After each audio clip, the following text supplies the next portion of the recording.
반갑습니다. 반갑습니다. 논어에 대해서 이제 두 번째 시간입니다. 첫 번째 시간에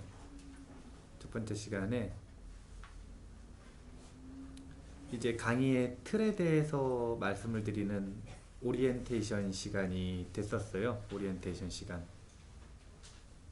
처음 오신 분이 계시는 것 같으니까 네, 다시 간단하게 얘기하겠습니다. 제가 가칭은 논어의 거울에 비친 불교라고 지었거든요. 근데 이름을 보면은 알 수가 있으실 것 같은데 논어의 거울에 비친 불교하면 논어인가요? 불교인가요? 대학 다닐 때 그 강의 신청한다고 생각하고 한번 생각해 보세요. 이거 지금 논어 하겠다는 건지 불교 하겠다는 건지 논어하고 불교가 다 들어갔는데 논어의 거울에 비친 불교 이러면 불교인 건가요? 아니면 논어인 건가요? 그렇죠. 그 다음 소제목이 또 있어요. 그게 뭐냐면 군자와 보디사tta. 그러니까 불교 중에서도 논어 중에서도 뭘 비춰보겠다라는 거냐면 군자라고 하는 덕목을 비춰보겠다라고 하는 거고, 그걸 통해서 뭘 얘기하고자 하는 거냐면 불교 중에서도 보디사tta, 보살에 대한 이야기를 하겠다라는 거죠. 그래서 이 논어를 깊게 들어갈 생각이 없습니다. 논어를 깊게 들어갈 생각이 없어요. 논어를 깊게 들어간다라는 건 다른 게 아니라 우리가 생각하는 기본적인 유교 있잖아요. 유교. 이거는 공자의 유교가 아닙니다. 우리나라 조선시대를 지배한 유교는 주자학이기 때문에 주자학은 이미 일본 학자들은 뭐라고 이야기를 하냐면 그냥 불교의 뭐라 그러던데? 불교의 그 뭐라 그래요? 불교의 아류야. 불교의 아류다. 그냥 이렇게 얘기해버려요. 일본 학자들은. 주자학 자체를 그냥 불교의 아류다. 이렇게 얘기를 해버려요. 왜 그러냐면 주자가 살았던 시대가 불교를 극복하기 위해 엄청 노력했던 시기예요. 그러다 보니까 불교를 엄청 의식을 합니다. 그래서 불교를 엄청 비판을 해요. 근데 불교를 비판을 하려면 불교하고 관련이 될 수밖에 없나요? 안 될 수밖에 없나요?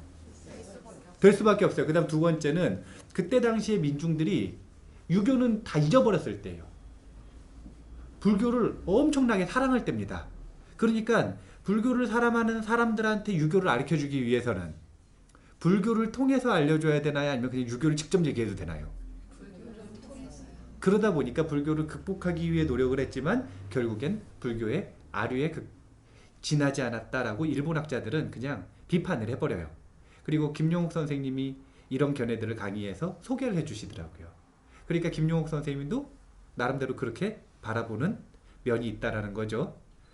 그래서 논어를 만약에 깊게 본다면 어떻게 생각을 해보고 봐야 되는 거냐면 우리가 생각하는 유교가 아니라 2500년 전에 살아계셨던 공자가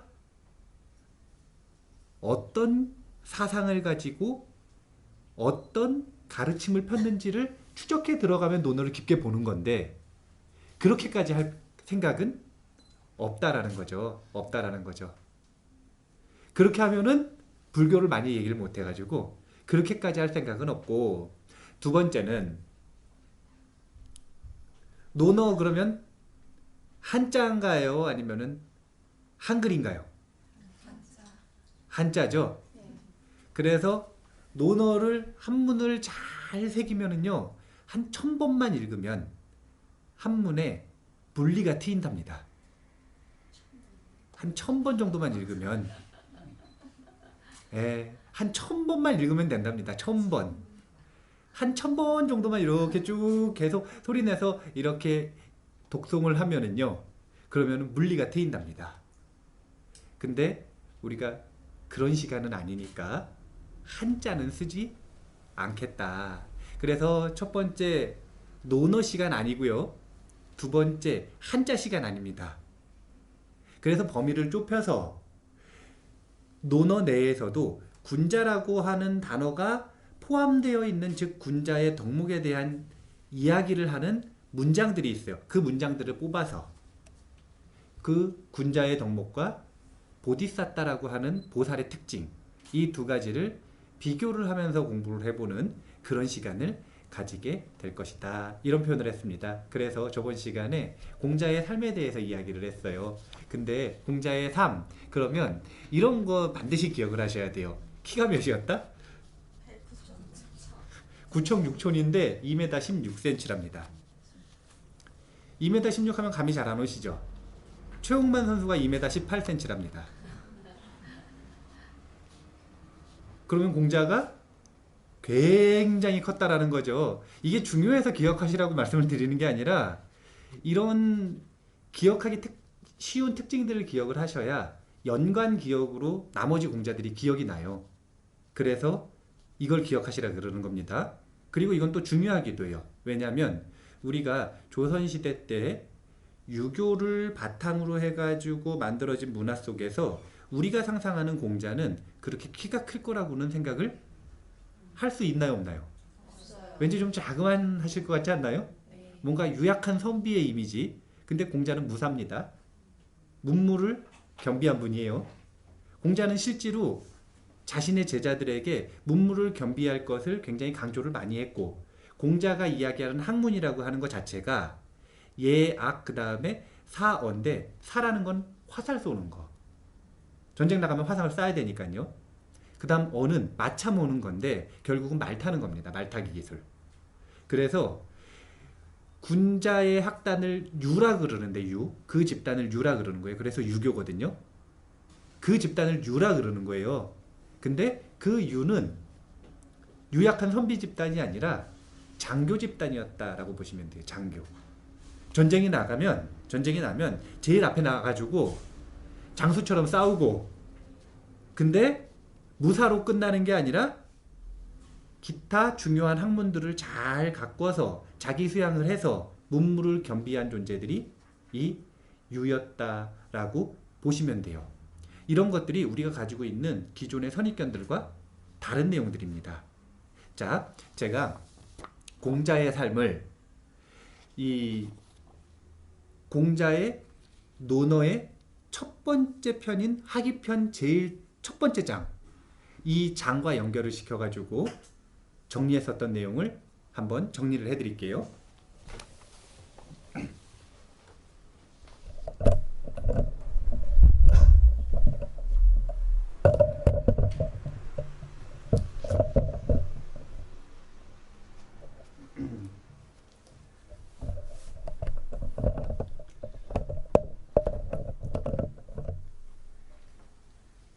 분위기가 묘하죠?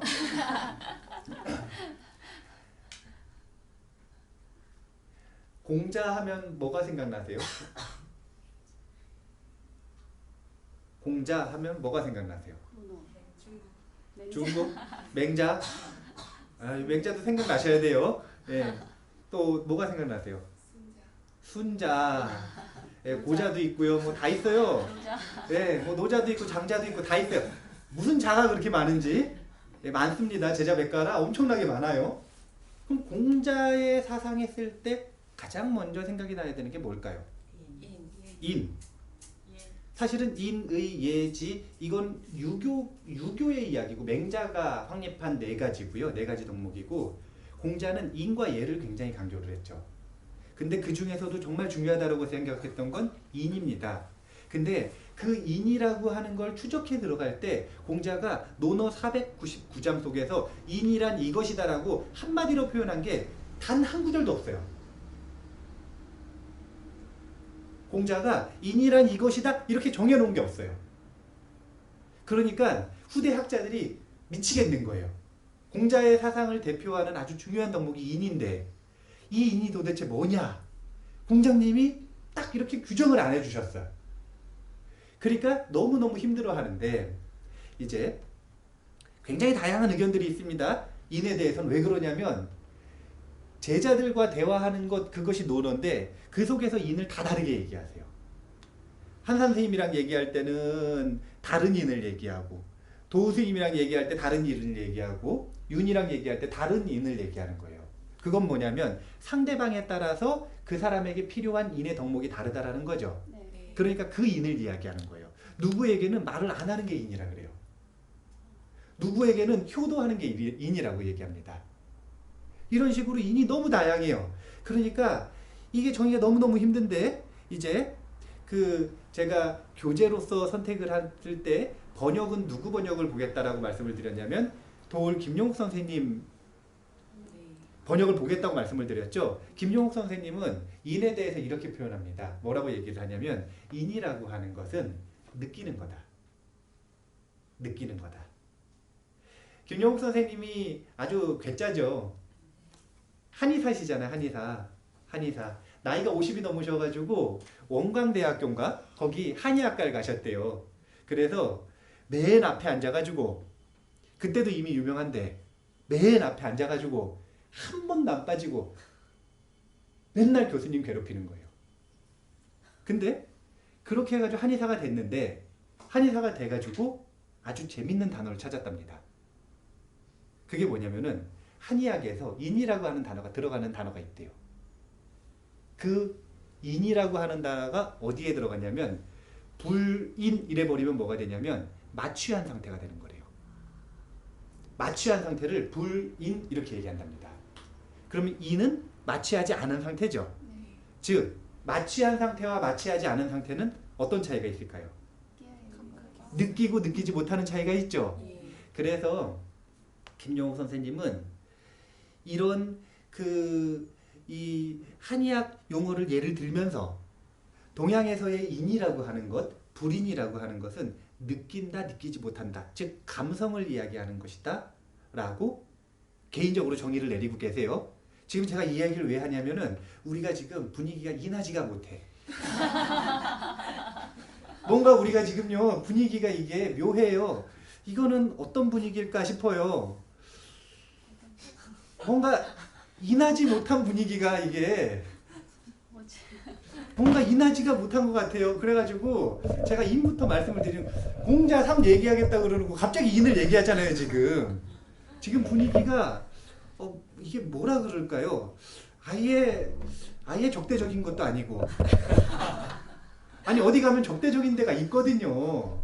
제가 여기저기 가니까 뭐 세미나 같은 데 가면은요 정말 적대적인 데가 있어요. 왜 적대적이냐면은 제가 그 세미나 자리에 딱 겉보기에는 쓸만하지가 않거든요. 쓸만하지가 않아요. 근데 불렀어. 나보다 다 나이도 많으시고 막 학력도 높으시고 그런 분들 앞에 있는데 제가 그 앞에 선 거예요. 그러면 앉아 계시는 분들이 뭐라고 생각을 하시냐면 그래 얼마나 잘하나 보자. 이런 분위기 있잖아요. 인하지 못한 거예요. 아니, 얼마나 잘하나 보자. 그럼 느낄 수 있나요 없나요? 없어요. 그거는 자기 틀을 탁 만들어가지고 앞에다가 벽을 딱 세운 거기 때문에 그래가지고 인하지를 못합니다. 우리가 공자 그러면 인을 바로 생각을 하셔야 되는데 근데 인하다 그건 뭐냐면 느끼는 거예요. 자기의 벽을 딱 허물고 마음을 딱 열고 느끼는 겁니다. 그게 사람의 근본이라고 얘기하는 거예요. 이게 없으면 사람이 아니라는 겁니다. 제가 공자의 삶을 인으로 얘기를 해버렸네요. 근데 이게 공자가 추구하는 성인의 덕목, 군자의 덕목이었어요. 성인으로서 제일 먼저 이 원성으로 딱 최고다, 최고의 성인이다라고 이야기하는 건 주나라의 주공이었어요. 근데 그 주공을 쫓아가는 삶을 군자의 삶이라고 그랬는데 그 군자의 삶에서 추구하고자 했던 게 바로 인입니다. 근데 그 인을 추구하는 방법론이 하기편 제1장에 세 문장으로 나오는 거예요. 세 가지로. 그게 뭐냐면 하기 시습지 이렇게 시작되는 거 있죠? 근데 제가 한문 안 쓰기로 했으니까요. 뭐라 그랬냐면 배우고 때로 익히니 이렇게 되죠? 뭐 기쁘지 아니한가 뭐 이런 표현이에요. 기쁘지 아니한가 이런 겁니다. 또 멀리서 뜻을 함께하는 친구가 이런 겁니다. 찾아오니 뭐 기쁘지 아니한가 뭐 이런 겁니다. 그 다음에 남이 나를 알아주지 않아도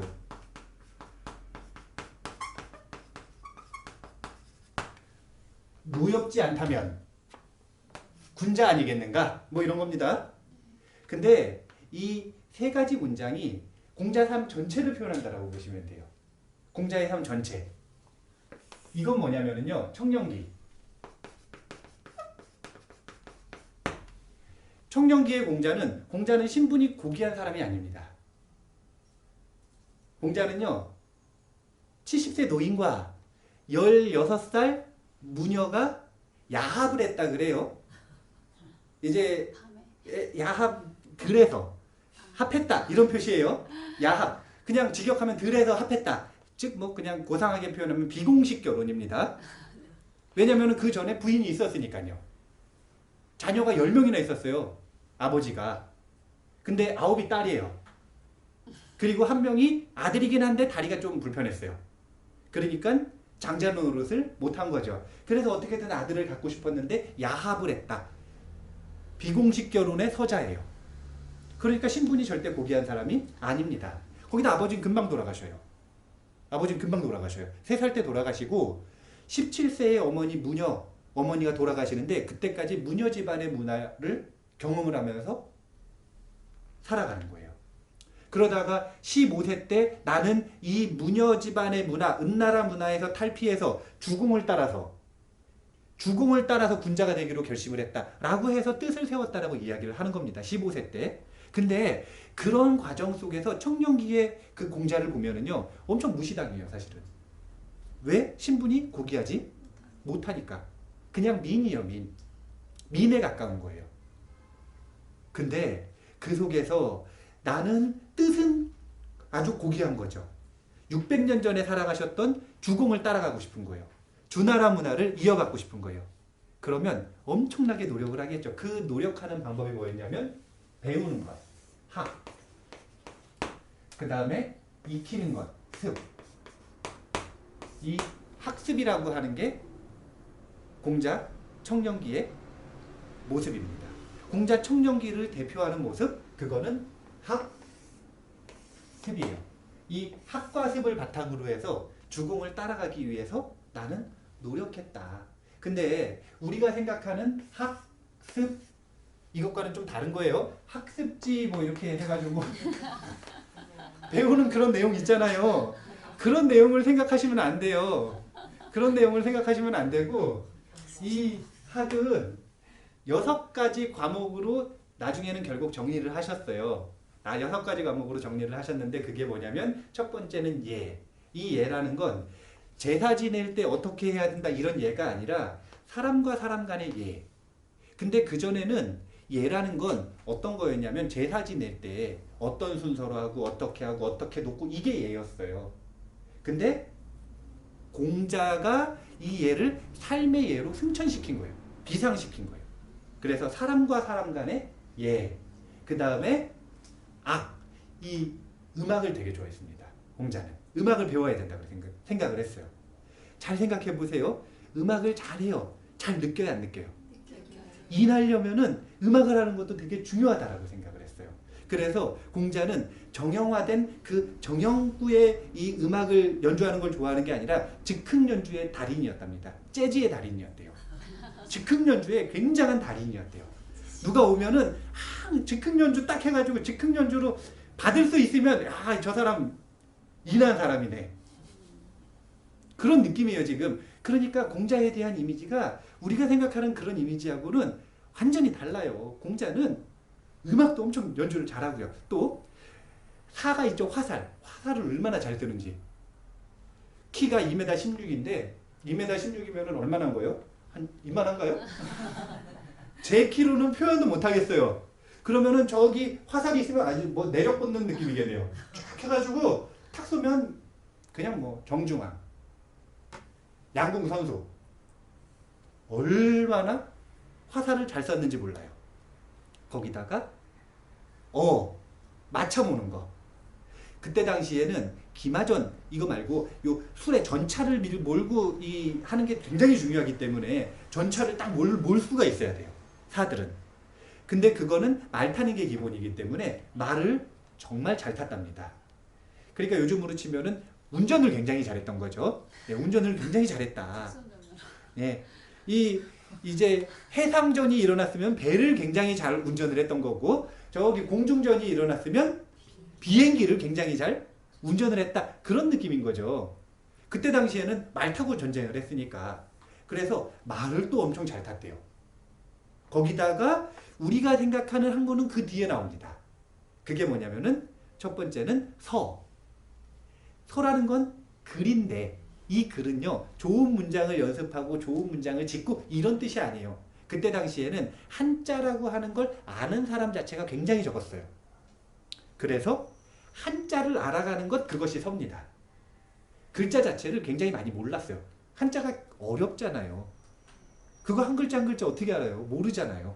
그냥 그거 하나하나를 배우는 게 서. 그 다음에 수, 숫자, 셈하는 것. 이 6가지 항목이 학이었고요. 그 다음에 이 6가지 항목을 배웠으면 배운 대로 끝나는 게 아니라, 연주는 배운 대로 끝나는 게 절대 아니죠. 끊임없이 연습해야 되죠. 활 쏘는 것도 배우고 끝나는 게 아니죠. 끊임없이 연습해야 되죠. 말 타는 것도 배우고 끝나는 게 아닙니다. 숫자 계산도 마찬가지예요. 전부 다 배우고 끝날 수 없는 과목들이에요. 그래서 이 습이라고 하는 게 너무 중요시 여겨지는 학습이었다라고 생각을 하시면 됩니다. 그래서 청년기는 호학과 시습을 공자라고 보면 된다라는 뜻이고요. 두 번째는 이건 중년기입니다. 중년기의 공자는 제자들이 늘어나기 시작했어요. 노년기에는 정말 많아졌고요. 3,000제자고. 근데 중장정기에만 해도 이 자로를 비롯해가지고 굉장히 다양한 제자들이 몰려들죠. 몰려듭니다.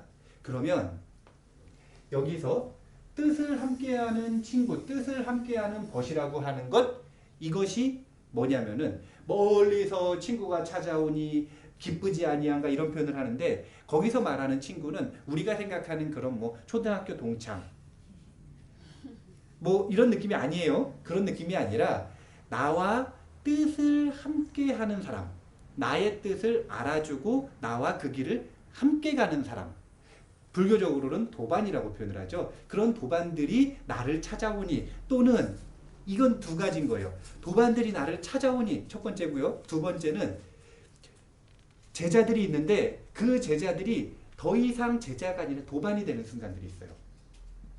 도반으로 변화시키는 거죠. 이제 정말로 군자화 됐어요. 그러면 이제는 제자가 아니라 정말 부모가 되는 거예요. 부모가. 나와 뜻을 함께하는 존재가 되는 겁니다. 그런 존재가 만들어지니 이 얼마나 기쁜 일 아닌가. 이게 중년기의 공자입니다. 세 번째 이건 노년기인데, 공자는 정치적 삶에서 실패했어요. 노나라에서 재상을 지내다가 떠납니다.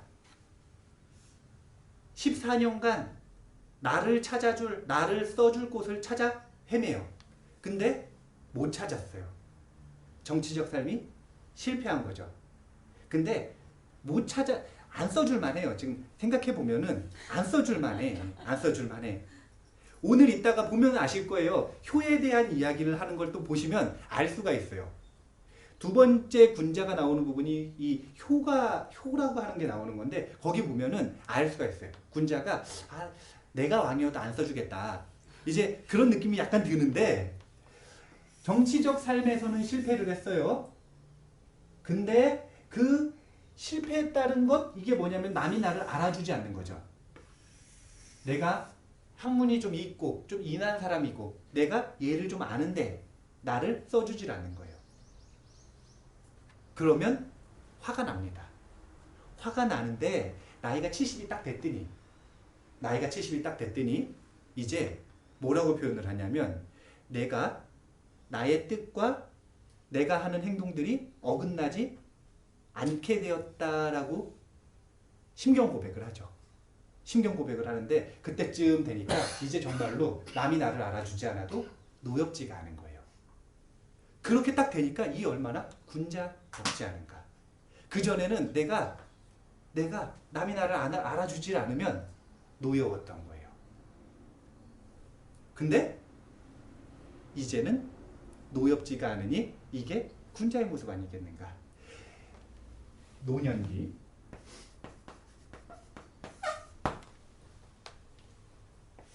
이 하기편 첫 번째 장은요, 공자의 삶 전체를 나타내고 있는 문장이다라고 보시면 됩니다. 근데 이 인이라고 하는 단어 중요하고요. 그리고 이 인을 위해서 원동력이 뭐였냐면 호학 시술이었다 라고 보시면 됩니다. 그리고 그 이는 왜 쫓았냐면 이게 바로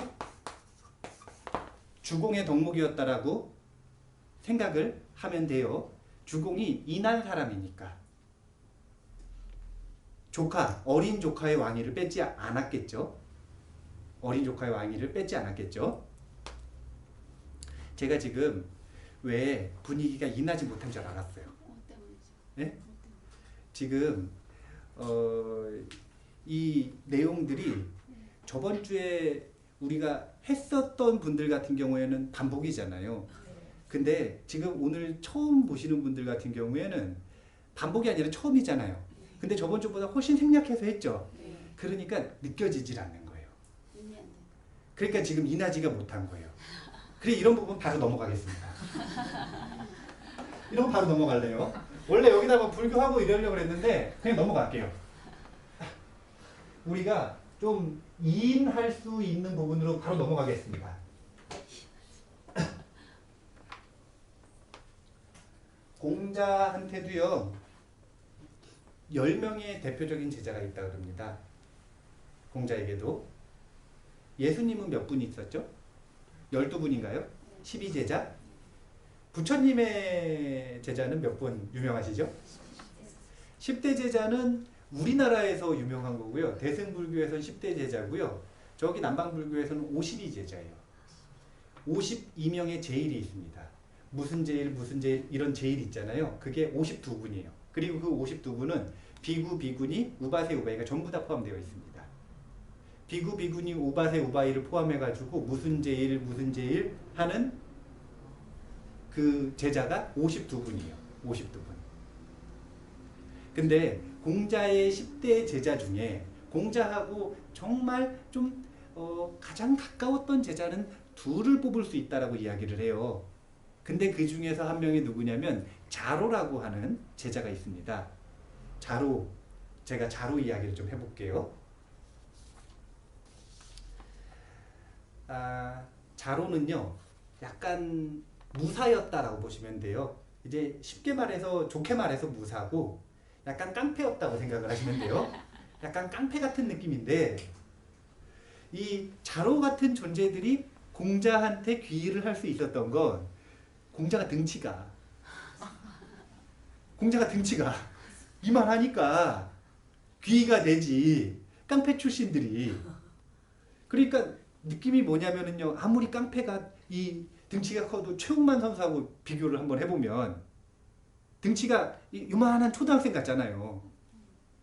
그러니까 귀의가 되는 거예요. 근데 그 귀의하는 장면을 먼저 한번 보도록 하겠습니다. 자로 삶의 시작이라고 볼 수 있어요. 자로가 그 전에 태어났지만 사로서, 유로서 태어나는 그 순간은 공자와 처음 만났을 때 그 순간이거든요. 그 순간이 유로서의, 사로서의 시작이고 그 다음에 사로서 끝나는 죽음을 맞이하는 두 순간을 한번 보도록 하겠습니다. 공자가 어느 집에 딱 앉아 있는데 깡패 하나가 찾아왔어요. 근데 그 깡패 모습이 아주 볼만합니다. 머리에다가는요 뭘 꽂았냐면 수탉의 꼬리를 딱 꽂았어요. 벌써 느낌이 딱 깡패 느낌이 나죠? 수탉의 꼬리를 딱 꽂고 허리에는 산돼지 가죽 주머니를 차고 있었어요. 그러니까 가죽은 가죽인데 산돼지 가죽을 쓴 거죠. 자, 산돼지 가죽 주머니를 딱 차고 머리에다가는 수탉의 깃털을 여기다 딱 꽂았어요. 그리고 어슬렁어슬렁 와가지고 여기 뭐 공구라는 사람이 있다는데, 이름이 구입니다. 공구라는 사람이 있다는데 공구가 누군가 하고 이제 얘기를 하는 거죠. 그러니까 약간 소란을 피웠겠죠. 공자가 나왔습니다. 나와서 대화를 하는데 뭐 깡패가 왔는데 차 한잔 합시다 그러고 들어가진 않았겠죠. 그 자리에서 바로 서로 대화를 하는 겁니다. 근데 이제 자루는 깜짝 놀랐겠죠. 뭘 보고 깜짝 놀랐을까요? 오, 깜짝 놀랐겠죠. 오, 이렇게 깜짝 놀랐는데 그 깜짝 놀란 그 자료를 보면서 공자가 질문하는 거예요. 여기에 공자의 독특함이 있어요. 뭐라 그러냐면 그대는 뭘 좋아하는가? 첫 질문이 이거예요. 그대는 뭘 좋아하는가? 보통 깡패가 와가지고 막 그러고 있으면은 훈계를 바로 시작을 하거나 아니면 여기서 이러면 되느냐 이런 말을 해야 되는데 그게 아니라 그대는 뭘 좋아하는가? 궁금한 거예요. 이게 바로 공자의 특징이에요. 호학, 문이학, 물어서 배운다. 이게 공자의 말투인 거예요. 누구를 만나든 그 사람에게 배울 것이 있다라고 생각을 하기 때문에 그 사람이 좋아하는 거 그걸 배워보려고 묻는 거예요. 그댄 뭘 좋아하는가? 그러니까 자기가 칼을 차고 있었나 봐요. 칼을 딱 꺾더니 저는 긴 칼을 좋아합니다. 약간 느낌 봐보세요. 느낌을 봐보면 상황을 한번 보셔야, 이런 거는 원래 상황극으로 봐야 느낌이 정확히 오는데, 아니 자 봐보세요. 깡패가 뭐 공자 뭐 공군가 뭐 공구 요 사람이 뭐 대단하다 그래가지고 사실은 약간 시비 걸러간 느낌이 있단 말이에요. 지금 뭐 자꾸 뭐 학문을 해야 된다 뭐 자꾸 이런 얘기를 하는데 시비 걸러간 느낌이 나요. 근데 굉장히 자신만만하게 공부 있는가 했는데 이만한 사람이 나온 거예요. 지금 그러니까 마음이 지금 주눅이 좀 들어요, 안 들어요? 들어요. 근데 딱 내려다보면서 그댄 뭘 좋아하는가? 그러니까 칼을 딱 뽑아가지고 나는 지금 긴 칼을 좋아한다. 약간 위협하는 거잖아요. 네. 그러니까 아니 그런 거 말고 공자가 유약한 사람이었으면 칼만 딱 봐도 그냥 기절을 했을 수도 있는데 무사잖아요. 그러니까 아이 아무렇지도 않아. 그런 거 말고 그대가 잘하는 학문 같은 거 없는가?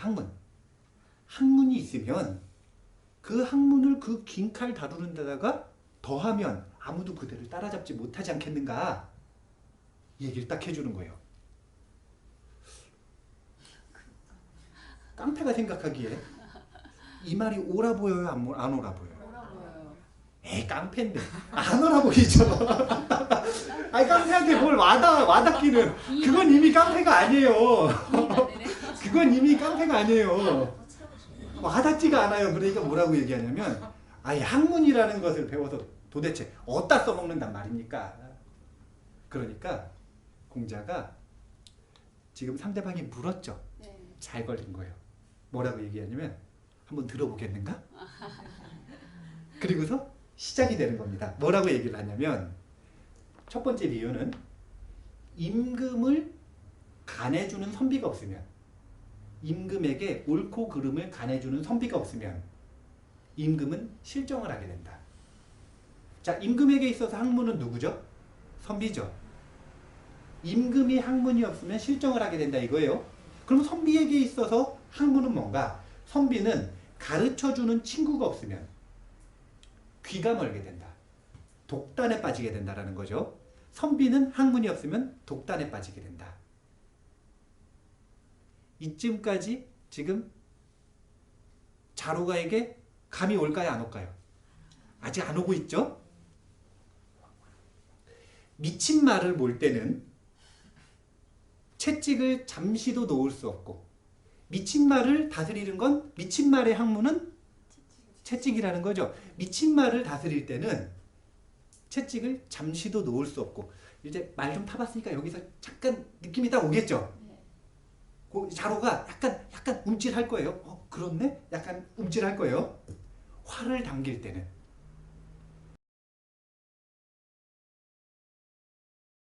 한 번에 잘 당겨야 한다. 한 번에 잘 당기는 법을 배워야 된다는 거죠. 활은 아무나 쏠 수 있고 아무렇게나 쏠 수 있지만 한 번에 잘 당기는 방법이 있다라는 겁니다. 그게 학문이라는 거예요. 여기까지 딱 들으니까 조금 마음이 동했어요.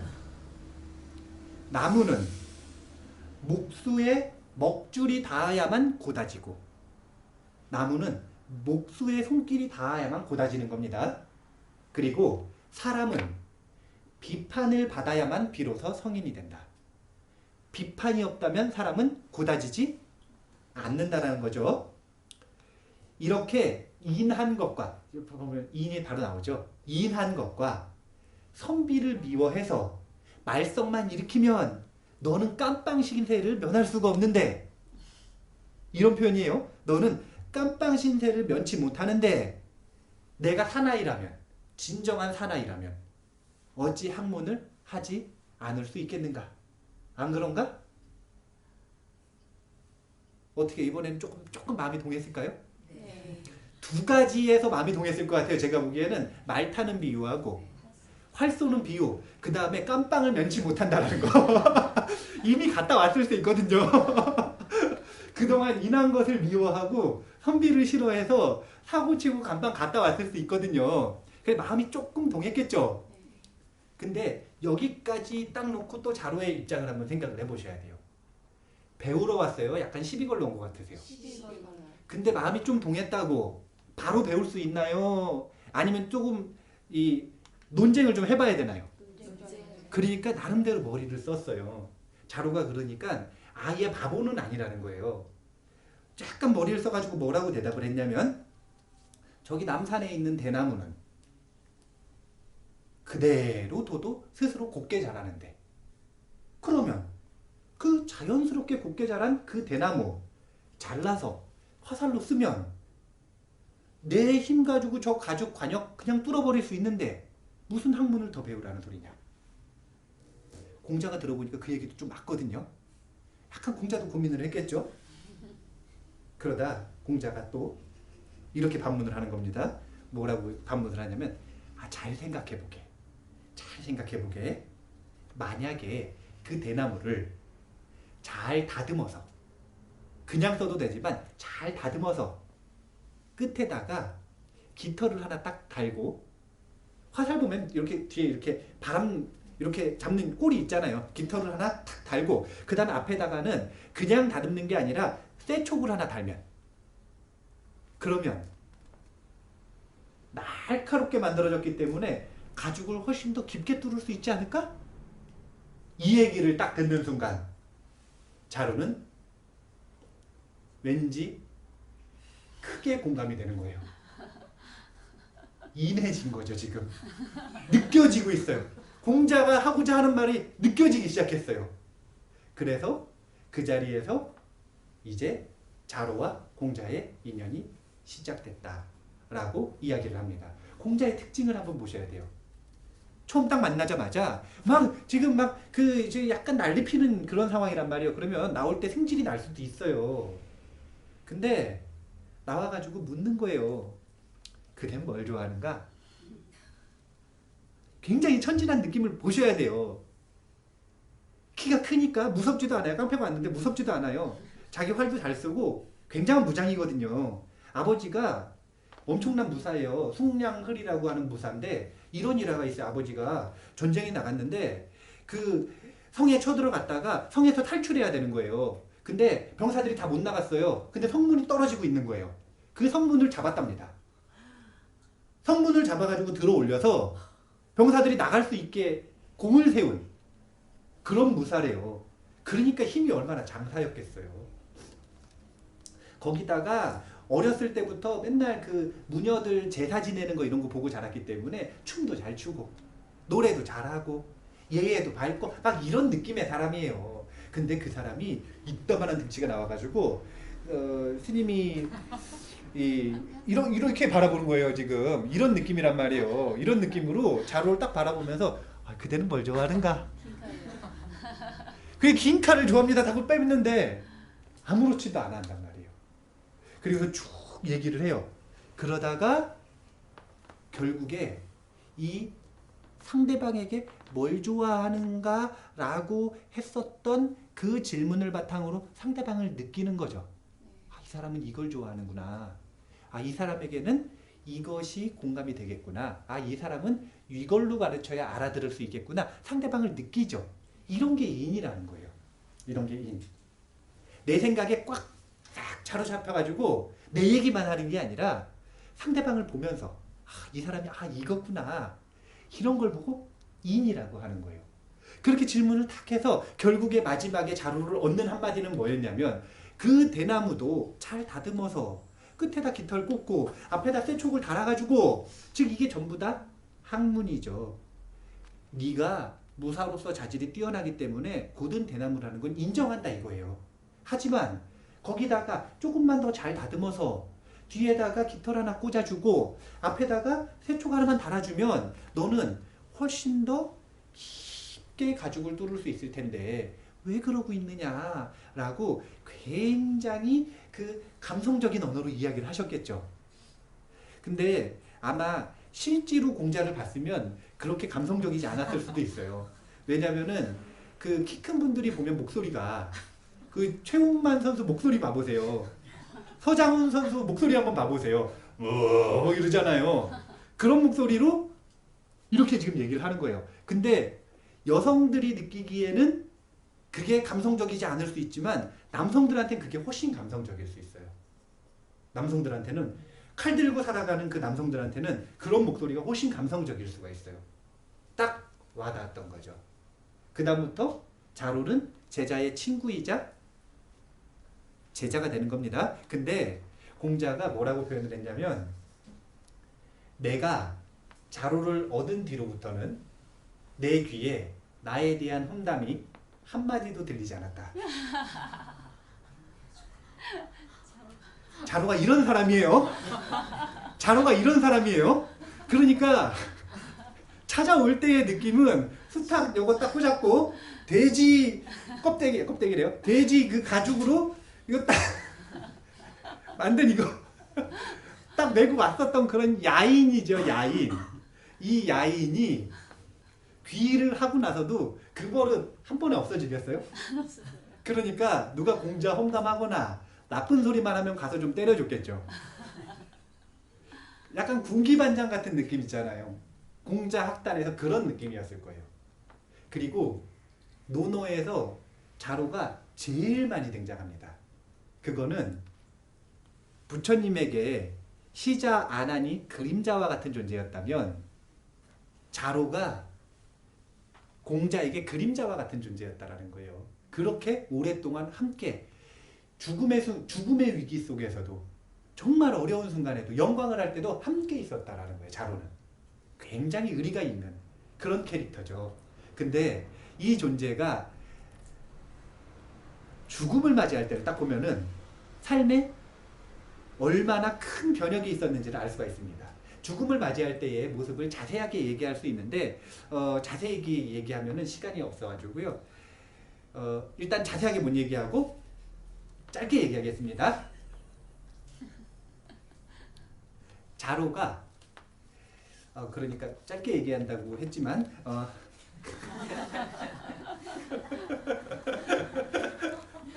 이제 약간 분위기가 인해졌어요. 지금 짧게 얘기한다고 했지만 하고 여기 지금 말풍선이 떴는데 그걸 느끼고 계세요 지금. 그게 느껴진다라는 건 지금 제가 느껴진다라는 거거든요. 그런 걸 보고 인이라 그러는 거예요. 이런 게 있어야 사람답다라는 거고 이런 게 있어야 이 가족관계, 친지관계 그리고 나라가 평안해지고 좋아진다라는 거예요. 그래야 사람다워진다라는 거예요. 근데 참 시간이 없다고 그러고 계속 이러는데 자 공자의 여러 제자들은 공자가 살아계실 당시에도 정치에 진출해서 성공적인 정치 생활을 하는 제자들이 생각보다 많았습니다. 근데 그 중에서 자로도 정치에 진출을 했어요. 사실은 약간 무사처럼 진출을 했죠. 근데 자기가 모시고 있던 군주가 죽음을 당했어요. 그리고 그 부인을 뺏겼나 봐요. 근데 그 사건이 일어날 때 자로는 없었어요. 그러면 사건은 이미 끝났잖아요. 그러니까 그냥 모른 척하고 넘어가도 되죠. 근데 자기가 군자의 삶을 배웠을 땐 그게 아닌 거예요. 거기다가 원래 본래 조금 의리가 있는 캐릭터죠. 그러니까 홀로 적장에 들어가가지고 얘기를 하는 거예요. 근데 얘기를 한다 그래서 이 얘기를 들어주나요, 안 들어주나요? 젊은 무사 둘을 보냈어요. 이 얘기는 어떻게 처리하라는 거죠? 죽여라. 이런 거죠. 그래서 이 자로의 삶의 그 마지막 부분의 일화를 무협이나 아니면 저 중국 영화에서 많이 그 모티브 삼아가지고 장면을 만듭니다. 젊은 무사 둘이 딱 있어요. 그 다음 늙은 자로가 있습니다. 62살이에요. 62살의 자로와 젊은 무사가 둘이 있어요. 싸웠습니다. 상대가 돼요, 안 돼요? 안 돼요. 근데 이제 무협에서는 상대가 되는 걸로 나오겠죠.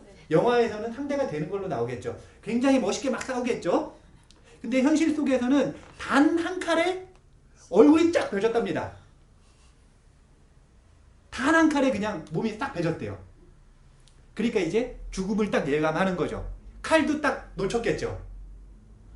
62살, 그때 당시에 62살이면 지금은 중장년인데 그때는 그냥 노년이라고 보시면 되는 거예요. 노년.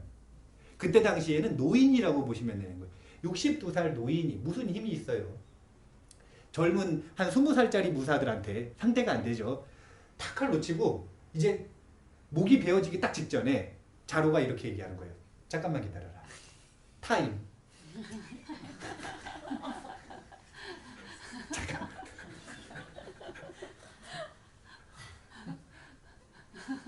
왜 웃어?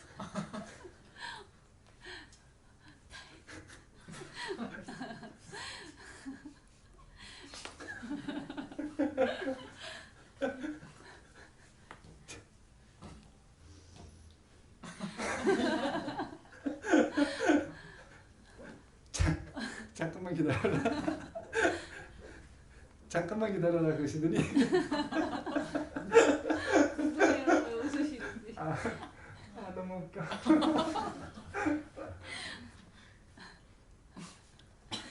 궁금해요. 같이 웃어요. 네? 같이 웃어야지. 인해야지. 아니 저는 그 타임이 너무 웃겨서 제가 얘기했는데 너무 웃겨가지고 잠깐만 기다려라 그러더니 어떤 행동을 했냐면 도망가는 게 아니라 잠깐만 기다려라 하고 도망가는 게 아니라 칼을 다시 주워가지고 다시 싸우는 게 아니라 잠깐만 기다려라 그러더니 저기 떨어져 있는 갓 있죠. 잘려져 있는 갓을 딱 쓰고 뭐라고 얘기를 하는 거냐면 군자는 죽어도 갓을 벗을 수 없다 라고 얘기를 하고 그 자리에서 목이 베서 죽습니다. 근데 이 장면이 무협이나 중국 영화의 모티브로 돼가지고 많이 나와요. 많이 나와요. 군자는 이 진정한 무인은 이 뭔가 지키는 것이 있다라는 거예요. 그걸 딱 지키면서 죽음을 맞이하는, 이제 좀 살려주고 싶으면 지켰는데 누가 와서 살려주는 뭐 이런 거 있잖아요. 그런 게 많이 나오는데 군자로서의 삶의 시작, 이걸 한번 보셔야 돼요. 자루가 처음에 공자를 만났을 때 수탉 깃털을 딱 꽂았죠. 네. 돼지 가죽을 여기다가 허리 탁 메고 긴편을 좋아합니다 딱 이러던 자루가 죽음을 맞이할 때는 그동안 군자가 되기 위해 엄청 논어 속에 한번 이제 나중에 읽어보시면 알 수 있어요. 공자한테 엄청 시쳇말로 쿠사리를 엄청 먹어요. 그건 아니다 이 바보 같은 놈아 막 이러면서 엄청 혼나거든요. 그렇게 혼난 게 효과가 있었던 거예요. 죽음을 맞이할 때는 여기에 원래 꽂혀 있었던 수탉 깃털이 아니라 갓을 탁 메고 죽음을 맞이하는 그런 이 자로 삶의 변형, 이것이 공자가 추구하는 군자의 모습이었던 거예요. 이게 공자가 어렸을 때부터 나이가 들어서까지 자신의 삶을 변혁시킨 군자로서의 삶의 모습을 짧게 보여주는 함축판이라고 볼 수가 있습니다. 공자는 그렇게 극적으로 죽지 않았으니까요. 그리고 그렇게 극적으로 시작하지 않았으니까요. 근데 자로는 이 공자에게 있어서 가장 친한 친구이자 가장 아끼는 제자 중에 한 명이었어요. 그러다 보니까 이 공자가 추구하는 군자의 삶, 이난 삶, 공자의 삶, 이것을 탁 보여주는 케이스가 이 자로라고 하는 캐릭터다라고 보시면 됩니다. 그래서 요 얘기만 하고 마치도록 하겠습니다. 장자라고 하는 분은 들어보셨죠? 네. 유명하잖아요. 네. 호전몽 유명하죠. 네. 부인이 죽었는데 어떻게 했다? 춤을 췄다. 공감하시면 안 돼요. 자, 부인이 죽었는데 춤을 췄다. 이거 공감하시면 안 되고, 그때 당시에 이상한 일인데 춤을 췄다. 그런 유명한 일화들 있잖아요. 근데 그 장자가 그 공자를 비판을 하는 부분입니다. 도가하고 유가는 사이가 좋았을까요? 안 좋았을까요? 예, 뭐 그렇게 좋진 않았던 것 같아요. 근데 장자가 공자를 비판하는 부분이에요. 뭐라고 얘기하냐면 유라고 하는 집단에 대해서 이 유들은 유가 해가지고 뭐 선비고 문무를 갖춘 대단한 존재들이라고 뭐 군자라고 얘기를 하는데 사실은 도둑놈들 아니냐. 그거 도구라는 도둑놈들 아니냐. 이런 표현이 장자 도처편에 나옵니다. 유라는 집단 그거 원래 도둑놈들 아니냐. 근데 왜 그렇게 받들고 신봉하느냐. 이런 표현이거든요. 장자가 공자가 싫어가지고 억지로 비판한 걸까요? 아니면 사실일까요? 사실이었대요. 이게 바로 공자 삶의 딜레마였던 거예요. 유라고 하는 집단. 유라는 단어 나올 거고요. 사라고 하는 단어 나올 겁니다. 근데 이 유라고 하는 집단이 그 전에 공자가 유의 표본을 만들기 전에 붕당이라고 하는 요 유의 표본을 딱 만들기 전에는 유라고 하는 집단이 어떤 집단이었냐면 낮에는 제사 지내고 예를 갖추고 이렇게 그 예전에 가지고 있었던 그 유의 모습 있잖아요. 그런 모습을 낮에는 해요. 근데 밤에는 뭘 했냐면 도구라는 도굴꾼들이었대요. 실제로 그랬대요. 그러니까 공자가 그 모습을 딱 보고 저래도 되겠는가? 라고 생각을 한 거죠. 그래서 이 공자가 소인이 군자로 나아가는 길을 제시했다라고 볼 수가 있는데 여기서 말하는 소인은 백성을 얘기하는 게 아닙니다. 많은 분들이 착각을 하시는 부분이 있는데 이 소인이 백성을 얘기하는 게 아니에요. 누굴 얘기하는 거냐면 소인유 또는 소인사를 얘기하는 거예요. 유와 사 중에 소인들이 있다라는 거예요. 낮에 그렇게 존경받을 일을 하다가 밤에 도둑질하면 소인이에요? 군자예요? 소인 아니에요. 그리고 사는 무사라는 뜻이에요, 원래가. 근데 무사 중에서 무식해요. 학문을 몰라요. 그럼 그걸 소인이라고 했던 거예요. 그래서 이 공자가 추구했던 건 소인유와 소인사를 군자유, 군자사로 바꾸는 것을 추구했다라고 보시면 돼요. 그리고 그 전에는 사라고 하는 집단이 명확하지가 않았어요. 어떻게 하면 백성이 사가 되는지가 명확한 표준이 없었는데 공자는 신분 상관없이 누구나 6가지 학문을 닦고 익히면 그게 뭐냐면 예악, 사어, 서수라고 하는 이 6가지 학문을 닦고 익혀서 이인해지면 그러면 그 존재는 사다라고 규정을 딱 내려준 겁니다. 그래서 사의 집단이 생겨나기 시작을 한 거고 유의 집단이 생겨나기 시작한 거예요. 그전에는 유하고 사라는 말이 굉장히 애매한 단어였어요. 근데 공자로부터 시작이 됐다. 그래서 요 자로를 보면 처음에 소인사였죠. 네. 소인사였죠. 소인사인데 공자의 제자가 돼서 바로 군자가 됐나요? 아니면 중간에도 약간 소인의 모습들이 많이 있었을까요? 소인의 그러니까 엄청 혼났겠죠. 그건 소인의 모습 아니냐. 산. 그래가지고 인한 사람이냐. 엄청 욕을 먹는단 말이에요. 근데 그럼에도 불구하고 의리가 있으니까 아 형님 그러면서 쫓아다니는 거예요. 실제로 아마 선생님 이렇게 안 불렀을 수 있어요. 몇 살 차이 안 난대요.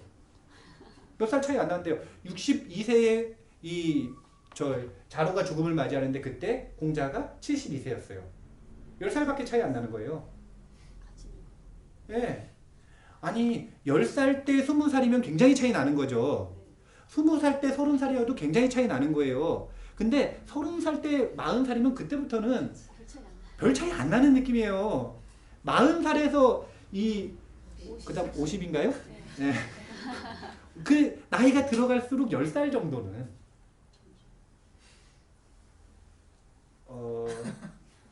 인정을 안 해주시는데요. 별로 차이가 안 나는 거예요. 그냥 함께 나이 들어가는 그런 모습인 거죠.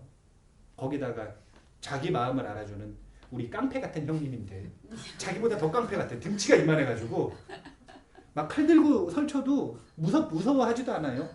선비라면서. 거기다 막 화살 나보다 더 잘 쓰고 말도 나보다 더 잘. 2m 16인데 말이 어떻게 버텼나 모르겠어요. 그런 존재였단 말이에요. 그리고 공자가 추구하는 삶이 바로 이렇게 자로와 같은 소인사를 문무를 갖춘 군자사로 바꾸는 것, 이것이 바로 공자가 추구하는 삶의 길, 군자의 길이었다라는 걸 알고 계시면 됩니다. 자, 제가 지금 한 11시 3분쯤 됐는데요. 12분 쉬겠습니다. 그래서 11시 15분까지 쉬도록 하겠습니다. 자, 쉬었다 다시 만나 뵙겠습니다. 시간.